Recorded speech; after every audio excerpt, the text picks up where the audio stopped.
So I always knew that I wanted to be a surgeon. I loved the sort of hands-on practical side of things. For a long time I wanted to do orthopedics, but I realised during my foundation training that it just wasn't quite the right speciality for me. And my educational supervisor was a vascular surgeon who was also in the military. And so through that, I got a bit more exposure to vascular. And then the more and more I've learned about vascular, the more I understand that actually it's the perfect job for me. It's so diverse, and you work with so many different people. So yeah, I think it's brilliant. That was almost by mistake, actually. So when I was at school, it was mentioned in the notices. And I went to a private all-girls school, so no one joined the military from my school. I went to the teacher who was sort of the lead contact for it, and she was so surprised that anyone was interested that she got straight onto this buffy old wing commander who was proper, you know, chocks away and all that. And before I knew it, he was round at my house interviewing me.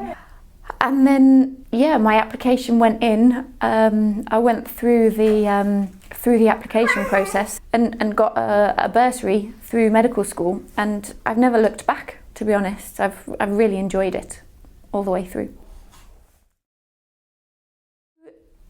For me, I spent time when I was at university with the University Air Squadron and had a lot of more military specific time. And then I had a year out between F2 and CT1 to do my officer training and to spend time on base working as essentially a GP and getting a lot more military experience at that point. During my speciality training, I've been based in the NHS but had different aspects where I've gone sort of more over to the military to do different courses. And I've been really lucky to have some really, really good military courses, particularly military surgical courses. Once I become a consultant, there'll be a lot more from the sort of hands-on, practical, being deployed side of things. I'm looking forward to that, but also slightly nervous at the same time. But yeah, hopefully it will be all a good experience anyway. Yeah, I would definitely recommend it. I would say do it and make the most of it. There are plenty of opportunities that you can take, and I think looking back, actually I probably could have done more. I could have got more experience than I have. So there's a little bit of regret there, but I think for the most part I have made the most of it. For me, joining when I was at school and being part of the University Air Squadron was a fantastic introduction for me, and I think my enjoyment and love of the military sort of started from that point, so I would say do it earlier. Oh, carotid endarterectomy. It's a beautiful operation. So at the moment I'm on maternity leave, which you can probably tell with the noises in the background. So it's a little bit different at the minute. Before maternity leave, day to day would be coming in the morning, sort of seeing various patients depending on whether I was on the ward or in theatres or in clinic. But overall, it's a very sort of team-based sport, and that's the real key thing that I enjoy in vascular. You're never by yourself. There's always your team around you. It's nice to be able to bounce ideas off each other. I found that it's a very supportive speciality, and that's reflected in the day-to-day.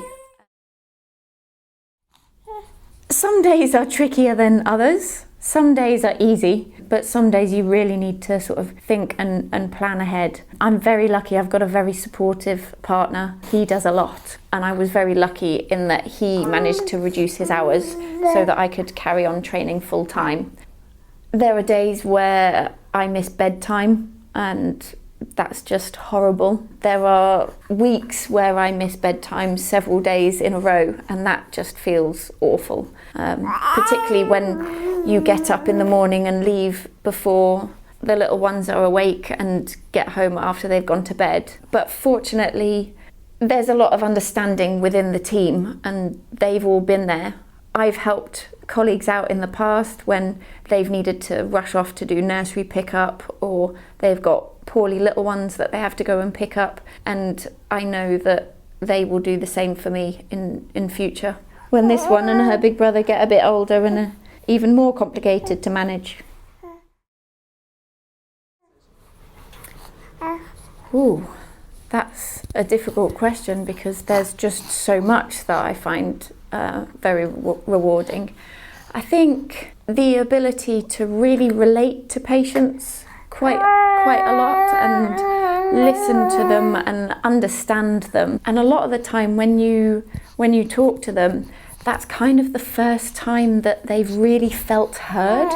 Particularly with COVID, often you're the first person that they've seen face to face after a long time, and you're the first person that's really taken their concerns and their symptoms seriously. And there is a huge sense of relief when they find that they finally found a person that can try and help them. So I think that's a huge rewarding aspect, and then it sort of continues when you can undertake intervention for them.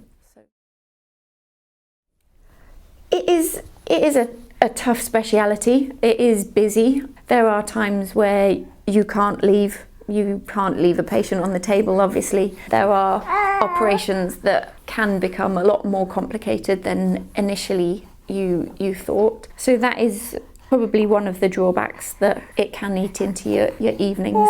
And then there's the sort of drawbacks, as with any medical speciality, of exams and all the extra stuff that's needed outside of work. But overall, I think if you're sensible, you can plan and you can manage things appropriately.